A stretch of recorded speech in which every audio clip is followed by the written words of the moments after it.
ओम नमो भगवते वासुदेवाय। सभी वैष्णव भक्तों को जय श्री राधे कृष्ण। तृतीयो अध्याय भगवान के अन्य लीला चरित्रों का वर्णन।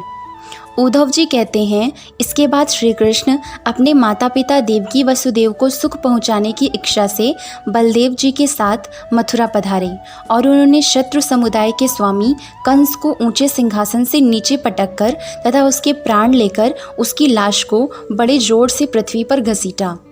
सांदीपनी मुनि के द्वारा एक बार उच्चारण किए हुए सांगोपांग वेद का अध्ययन करके दक्षिणा स्वरूप उनके मरे हुए पुत्र को पंचजन नामक राक्षस के पेट से लाकर दे दिया।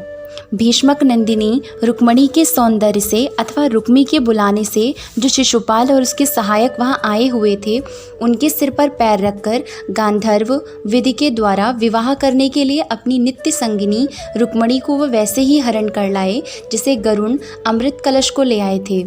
स्वयंवर में 7 बिना नाथे हुए बैलों को नाथ कर नाग्नजिति सत्या से विवाह किया। इस प्रकार मानभंग हो जाने पर मूर्ख राजाओं ने शस्त्र उठाकर राजकुमारी को छीनना चाहा। तब भगवान श्री कृष्ण ने स्वयं बिना घायल हुए अपने शस्त्रों से उन्हें मार डाला। भगवान विषयी पुरुषों की सी लीला करते हुए अपनी प्राण प्रिया सत्यभामा को प्रसन्न करने की इच्छा से उनके लिए स्वर्ग से कल्पवृक्ष उखाड़ लाए। उस समय इंद्र ने क्रोध से अंधे होकर अपने सैनिकों सहित उन पर आक्रमण कर दिया, क्योंकि वह निश्चय ही अपनी स्त्रियों का क्रीड़ा मृग बना हुआ है।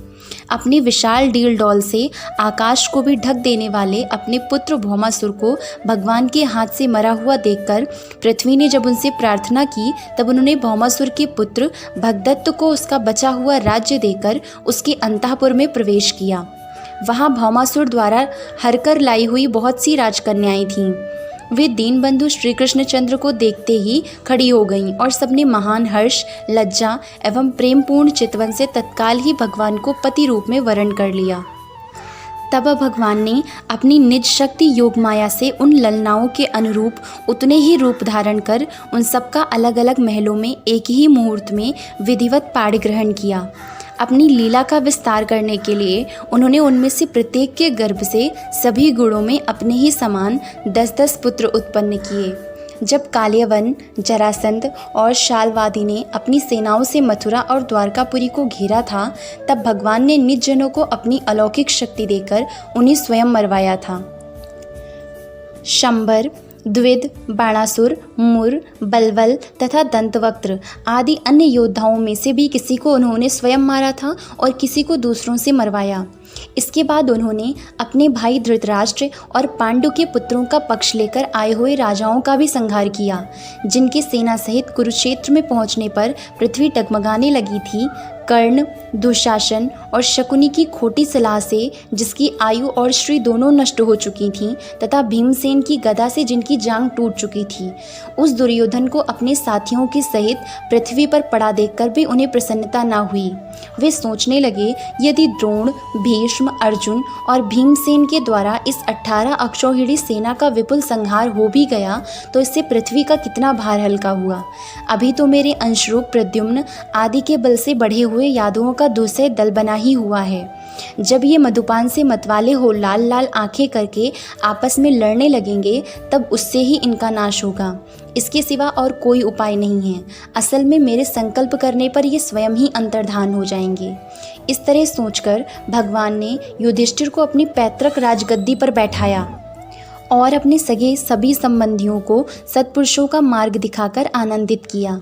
उत्तरा के उदर में जो अभिमन्यु ने पुरुवंश का बीज स्थापित किया था, वह भी अश्वत्थामा के ब्रह्मास्त्र से नष्ट हो चुका था, किंतु भगवान ने उसे बचा लिया।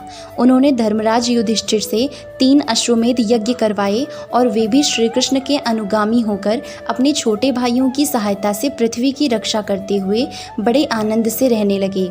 विश्वात्मा श्री भगवान ने भी द्वारकापुरी में रहकर लोक और वेद की मर्यादा का पालन करते हुए सब प्रकार के भोग भोगे, किंतु सांख्य योग की स्थापना करने के लिए उनमें कभी आसक्त नहीं हुए। मधुर मुस्कान, स्नेहमयी चितवन, सुधामयी वाणी, निर्मल चरित्र तथा समस्त शोभा और सुंदरता के निवास अपनी श्री विग्रह के लोक परलोक और विशेषतया यादवों को आनंदित किया तथा रात्रि में अपनी प्रियाओं के साथ क्षणिक अनुराग युक्त होकर समयोचित विहार किया और इस प्रकार उन्हें भी सुख दिया। इस तरह बहुत वर्षों तक विहार करते करते उन्हें गृहस्थ आश्रम संबंधी भोग सामग्रियों से वैराग्य हो गया। ये भोग सामग्रियां ईश्वर के अधीन हैं और जीव भी उन्हीं के अधीन हैं। जब योगेश्वर भगवान श्री कृष्ण को उनसे वैराग्य हो गया, तब भक्ति योग के द्वारा उनका अनुगमन करने वाला भक्त तो उन पर विश्वास ही कैसे करेगा। एक बार द्वारकापुरी में खेलते हुए यदुवंशी और भोजवंशी बालकों ने खेल खेल में कुछ मुनीश्वरों को चिढ़ा दिया। तब यादव कुल का नाश ही भगवान को अभीष्ट है, यह समझकर उन ऋषियों ने बालकों को शाप दे दिया। इसके कुछ ही महीने बाद भाविवश वृष्णि, भोज और अंधकवंशी यादव बड़े हर्ष से रथों पर चढ़कर प्रभास क्षेत्र को गए। वहां स्नान करके उन्होंने उस तीर्थ के जल से पितर, देवता और ऋषियों का तर्पण किया तथा ब्राह्मणों को श्रेष्ठ गौएं दी। उन्होंने सोना, चांदी, शैया, वस्त्र, मृगचर्म, कंबल, पालकी, रथ, हाथी, कन्याएं और ऐसी भूमि जिससे जीविका चल सके तथा नाना प्रकार के सरस अन्न भी भगवद अर्पण करके ब्राह्मणों को दिए। इसके पश्चात गौ और ब्राह्मणों के लिए ही प्राण धारण करने वाले उन वीरों ने पृथ्वी पर सिर टेककर उन्हें प्रणाम किया। ओम नमो भगवते वासुदेवाय। जय Shri Radhe Krishna. Like and subscribe the Kanha's Introvert Yogini and stay tuned for the next videos. Jai Shri Radhe Krishna.